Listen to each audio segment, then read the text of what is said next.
Kami ang kabataang may kwento ng pananampalataya at pagtugon. Pagmamahal at paglilingkod. Ako po si Kuya Michael. At ako si Ate Ali, At ito, ang Servant ni God Podcast.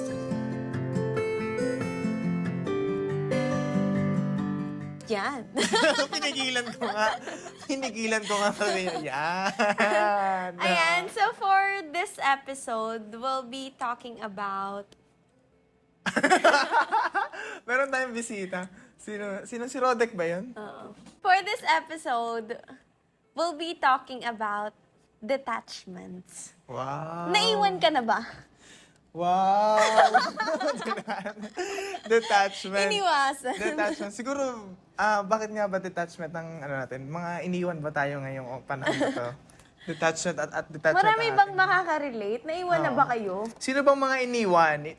So mag-comment kayo kung iniwan kayo at kung anong nangyari sa inyo after kayong iwanan. May question agad tayo una pa lang. Pero before tayo pumasok siguro sa topic nating detachment, puntahan muna natin yung dahilan kung bakit ba tayo nagde-detach. Bakit? Kasi, nagde-detach tayo. Kasi na-attach tayo once. So dahil sa attachments. Kaya topic natin ay detachments. Ikaw ba, madali ka bang ma-attach? Oo. Okay, please, kwento naman. Please elaborate. Oo. Feeling ko mabilis akong ma-attach. Especially kapag maganda yung relationship sa tao. Pero kung magde-detach ako, feeling ko mabilis din ako mag-detach. Oh, ang galing mo naman, Ate Ate. Isa kang halimaw. Hindi Isang naman huwaran. halimaw na Hindi, kasi, feeling ko lang, mabilis din ako mag-detach. Kasi, parang ang aking point of view, kaya kong mag-isa. Kaya kong mag-survive alone. Kaya kong nag-enjoy ako in my own company, ganon. Parang, kung mawawala yung tao na attach ako sa kanya, tas mawawala siya, parang, kaya ko naman mag-survive. Magdadwell ako mga ilang, binigyan ng timeline yung sarili. Magdadwell ako for sure. Kasi ako ay emotional, iyakin ako, ganun. Magdadwell ako, pero kaya kong i-convince yung sarili ko na kaya ko nang wala yung tao. At saka for sure may reason bakit lumilisan ang mga tao sa buhay natin. And for sure na-serve na nila yung purpose sa buhay natin kaya sila lumilisan. And sila ay part ng mga journey. Ayun, ikaw ba? Pili ko kaya ka tinatawag na madam kasi nga kaya mo na mag-isa. So ako, I will make kwento about my attachments. So, ako mabilis din akong ma-attach. So, kasi ako ay yung klase ng tao. Ano ulit zodiac sign? Pisces. So, sa mga ka-Pisces dyan, gawa na tayo ng GC. Diyan din naman. So, ako, mabilis akong ma-attach kasi ako yung tao na lahat siguro ng mga kwento or lahat ng thoughts ko sa isip ay sinasabi ko or madali akong maging komportable sa mga tao. So, madali kong maibigay yung sarili ko sa mga tao na hindi iniisip kung sila ba ay pangmatagalan or kung sila ba ay pang madalian lamang. Wow! Yun, so, mabilis akong ma-attach kasi yun nga, hindi ako nagtitira, nakakalimutan kong magtira sa sarili ko. May mga moments ako, hindi naman. May mga moments ako na after kong maging masaya doon sa kumare may isang pagtatagpo tapos after kong maging masaya doon sa pagtatagpong yun tapos ako mag-isa na lang tapos uuwi na naisip ko na parang bakit wala akong kwentong naiwan sa sarili ko tapos yung kwento na parang ikukwento ko sa sarili ko kahit ako naman yung naka-experience wala akong mai-share sa sarili ko parang na-share ko na siya sa lahat ng tao na nakasalamuha ko ng araw na yun lang. So, yun, ganun ako kabilis ma-attach. Kaya pag nawawala, mahirap din naman mag-detach, pero acceptance. Yun. Feel ka open book ka, no? Open book. Yes, I'm an open book. Arte! Arte. Paano mo masasabing, paano ka nagde-detach? Intrigera. Siyempre, doon muna pumunta tayo sa, babalik tayo sa reality ng buhay. Wow! Reality ng buhay. Siyempre, ano ba yung totoo? Kasi baka mamaya, nag-iisip ka lang na nag-iisip ng, mahirap kasi mag-stay doon sa moment na maniniwala kang, babalik yung mga nawala, yung mga ganon. So, mas magandang unahan mo na yung detachment. Unahan mo na yung, unahan mo na yung lungkot. So, tanggapin mo na agad. And then, yeah, balik ka na sa reality. Ganon. Reality check. Oo. Napakahalagang mag-reality check kasi baka mamaya nagiging delulo na tayo. Yan. Oo.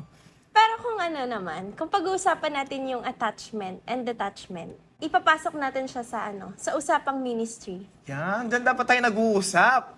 Yan na. Ano bang nasa isip niyo, guys? Ano bang pinag-uusapan natin kanina? Ayan, so, kung pag-uusapan natin yung attachment and detachment natin sa ministry. Kasi, sa ministry, sa youth ministry, ang dami nating nakakasalamuhang tao, ang dami nating nakakasama sa mga activities, ang dami nating pinagsasamahang mga events. And for sure, ma-attach tayo sa mga tao, especially yung mga kasama natin linggo-linggo. Kapag may nawala, may hinahanap tayo, nasan si ganito, nasan si ganyan, nasan na siya, hindi siya nagpapakita, ganyan. So, parang, naniniwala ka ba dun sa sinasabi nila na, youth come and go daw? Oo naman, kasi na yan, napatunayan na talaga yan. Youth come and go. Oo. Pero kung usapang attachment sa youth ministry, masasabi kong hindi ako takot ma-attach sa youth ministry. Kahit youth come and go, hindi ako natatakot ma-attach. Dahil alam kong may dadating at may dadating. Kapag may nawawala, may papalit. Kapag naiwan, pag ikaw ay iniwan sa youth ministry, laging may pinapadala ang Diyos na makasama mo sa journey. Kaya hindi ako natatakot. Kasi siyempre siguro yung binibuild din kasi sa youth ministry yung faith. Faith ng mga kabataan at ng mga tao sa simbahan. Dahil, ayun nga, sapat ang biyaya ng Diyos. Masakit ang detachment. Masakit din masarap ma-attach. Pero kasi kung may mawala man, iisa kasi yung puso ng mga kabataan. Kaya parang wala masyadong nagbago. So, yun, yun nga, pag may nawala, wag kakalimutan din mag-reality check. Anong nafe-feel mo, gaano ka ka-attached sa youth ministry? Nasa point ako ng life na, ang arte ni ate girl. Nasa point ako ng life na kailangan pumupunta ako dito every Sunday. Mm-hmm. Hindi kompleto ang buhay ko nang hindi ako pupunta dito ng Sunday. Nasa ganun ako na, iba, hindi ko ma-explain. Pero yung parang ganun yung attachment ko ngayon sa ministry. And kahit dati naman, ganun din, na hindi kompleto ang Sunday nang hindi ako pupunta dito. Parang halos madami or halos lahat na din naman ng mga kabataan dito ay na-attach na sa simbahan, na-attach na sa isa't isa. Pero, at yung ating goal ay yung mag-grow together as one. Pero dadating din talaga tayo sa point na parang mag-grow na lang tayo individually. Pero hindi naman ibig sabihin na ikaw ay nawala, ay ikaw ay nag-detach na. So, laging nananatili pa din sa puso ng bawat isa ang experiences, ang ikaw bilang Ikaw, kung tatanungin kita, gaano ka ka-attach sa ministry ngayon?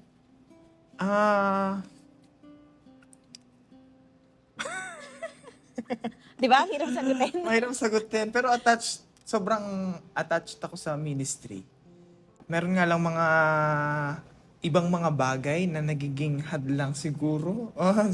Meron mga ibang bagay na sumusubok sa akin, sa aking pagiging attached sa ministry, sa aking relationship dito sa mga kabataan. Yun yung isa na namang katotohanan din na kailangan mong pumunta sa ibang mundo. Kunwari ay lagi tayo nandito sa simbahan, ang mundo natin ay nasa simbahan. Pero dadating din tayo sa point na yung mundo natin ay tayo sa mundo ng pagtatrabaho, sa mundo ng pagtanda. Yan. So, yun yung challenge ng pagiging attached dito sa youth ministry. Mahirap pero kailangan tanggapin yung pagsubok na iyon. Kasi yun nga, sanay na naman tayo sa mga pagsubok dito sa youth ministry. Ang depende na lang kung paano natin i-handle. Siguro yun na yung pag-apply ng ating natutunan dito sa ating simbahan. Yung mga formations natin, siguro doon na natin ma-apply pag dumating na tayo sa point ng kailangan natin mag-detach. Ayan. So, speaking of, since nasasabi mo yung mga dadating tayo sa point ng sa buhay ng pagtatrabaho, buhay ng pagtanda, nakikita mo ba yung sarili mo? 'Di ba sinabi natin na attached tayo sa ministry ngayon. Nakikita mo ba yung sarili mo na nagde-detach sa ministry? Naisip kong mag-detach, pero hindi ko pa nakikitang wala ako sa youth ministry. Pero naiisip kong mag-detach. Kasi minsan naiisip kong parang hindi na effective sa akin, parang hindi na ako nag-grow, siguro kailangan ako na lang mag-isa muna, mga ganon. So, yun. Pero hindi ko nakikitang wala. Kasi gusto kong masubaybayan din yung journey ng mga kabataan natin dito. Gusto kong maging isa sa mga kalakbay nila na mag-aakay sa kanila kapag may problemang ganitong nangyari. So, Kuya Michael, kailangan namin ng fund. ay, grabe. Sige, magkano ba? Wala pa ang pera. Ayan. Yung mga ganon. So, ayokong kalimutan kung saan ako nag-grow, kung saan ko nakilala yung buhay na meron ako. Tulad ng episode 1 natin na buhay. Yan. So, kung di nyo pa napapakinggan, so, check nyo na sa ating podcast. Gusto ko yung nag-promote. Sa Spotify lang yan, guys. Oo. YouTube. Ganon. Pero masakit. Oo, masakit yun. Especially, naging napakahabang panahon na naging parte ito ng buhay natin. Yung pag-serve, pagiging part ng youth ministry. And then, masakit tanggapin na at some point in life, unti-unti tayo magde-detach. Tulad nga nung sinabi natin kanina na parang hindi naman ibig sabihin nag-detach ka ay nawala ka na mismo. Mm-mm. So, nawala ka physically. Pero yung definition ng ikaw ay nananatili sa kanilang pagkatao. Kasi minsan ka na ding naging bahagi ng kanilang paglalakbay. So, yun. Naisip ko lang din yung pagkapako at pagkamatay ni Jesus sa krus. Kasi nawala siya, pero bumalik tayo doon sa katotohanan na siya ay muling mabubuhay at makakasama natin. So, siguro yun din yung i-look forward natin na even though masakit ang detachment, may goodness. May goodness pa din. At yun ay babalik at babalik sa atin. At laging may biyaya. Like, tulad nga nung sinasabi natin, laging sapat ang biyaya ng Diyos. Mm-mm. Yan. Siguro, kung meron pa ding yung goodness sa detachment, siguro yung nagko-contribute tayo sa buhay ng tao na nakakasalamuhan natin, sa buhay ng mga kabataan na nakakasama natin every Sunday. Na sa pagde-detach, a part of us ay naging parte ng buhay nila. At ang buhay nila ay naging parte din ng buhay natin. Parang, it's a give and take journey, yung yung process ng attachment to detachment. And, alam mo yun, parang nakatadhana na mararanasan mo kung paano mabuhay kasama sila. And at some point in life, mararanasan mo din na yung bang unti-unti kang lalayo sa kanila to, sabi mo nga kanina, to grow individually. Kasi, naranasan natin mag-grow together. And, yung maturity, yung growth, ma-achieve din natin yan kapag unti-unti tayong nag-detach. Pero it doesn't mean nga na mawawala yung presence mo sa ministry. Kasi parang yung legacy ba, meron kang legacy na iiwan na this is ganito. This is how the ministry was. And then, magsistay siya ng ganyan sa iba-ibang henerasyon ng mga kabataan. Ayun. So parang hindi ka laging nandito sa youth ministry. Baka mamaya nasa Singles for Christ ka na. O kaya sa Couples for Christ. Pag tumanda ako, collector ka na sama ka ng mga tita. Yan. So, Sabi nga nila kahapon, di ba, nag-meeting kami. Sabi, ilang taon daw yung mga kabataan na nagsiserve. Sabi namin, mga 13 and above, mga 27, ganyan. Sabi nila, kapag 27, ibigay nyo na sa amin, mga layot na doon. Tawang-tawa naman ako kay huwag niyo Latita. naman ito munang kuhanin. Diba? Hindi pa po kami ready mag-detach. So yun, sana maganda rin sigurong malaman natin sa isa sa mga idea about detachments, ano? Para matulungan din tayo mag-move forward, ay mahalagang malaman natin na kapag yung detachment ay laging opportunity na magmahal ng panibago naman. So yung pagmamahal natin, for example, napamahal ka na sa ganito, at dadating talaga yung point na parang kailangan nyo nang maghiwalay. Kasi ganun talaga ang buhay eh. So, para matulungan tayo mag-move forward, pag nilayan natin na ang detachment ay yung paglalaan ng iyong pagmamahal sa mga ibang bagay naman. So, sa mga ibang opportunities naman. Ayun. Parang nag-o-open ka ng doors. Oo. Para sa iba pang karanasan sa buhay na for sure naman ay makakatulong sa'yo sa paglago mo bilang tao at bilang kabataan. Yun ang mahalaga. Tsaka, for example, kunwari naman, ang nawala sa iyo ay tao at nahihirapan kang mag-move forward, so mahalaga ding paalalahanan mo yung sarili mo na ang tao ay hindi para sa tao. So, ang tao ay para sa Diyos. So, wala kang dapat angkinin sa tao. So, pwede kayong mag-work together, pero kahit na asawa mo yan, hindi yan sa'yo. Kahit na anak mo yan, hindi yan sa'yo. Ang tao ay para sa Diyos. So, siguro, pag naisip mo yung katotohanan na yung bagay na yun, matutulungan kang mag-move forward na tanggapin na ako'y walang pagmamay-ari dito sa mundo. Ayun, kasi lagi natin sinasabi na huwag tayo maging makamundo, mga ganyan. So, parang pag sinabi na huwag kang maging makamundong tao, parang sa mga bagay lang yan, sa mga bagay, bibili ka ng ganito, kung anong uso, ganyan. Pero magandang mapag-isapan din yung na hindi natin pagmamay-ari ang mga tao. Dahil tayong lahat ay Diyos lamang ang may-ari sa atin, ang creator nating lahat. Siguro part din ng acceptance sa pagde-detach sa tao is yung tanggapin mo na ang mga taong dumadaan sa buhay natin ay part lamang ng journey natin. Naalala ko meron akong nabasa or napanood na may mga tao na dumadaan, alam mo yung sa tren, yung mga bagon ng tren. Oo. Dadaan sila para magbaba ng tao sa terminal at merong mga taong sasakay sa bagon. Parang may mga taong dadaan sa buhay natin, merong magsistay na sa mga susunod na panahon paaalis at meron na mga tao na kailangan tayong i-let go na para din yun sa growth nila at para din sa growth natin.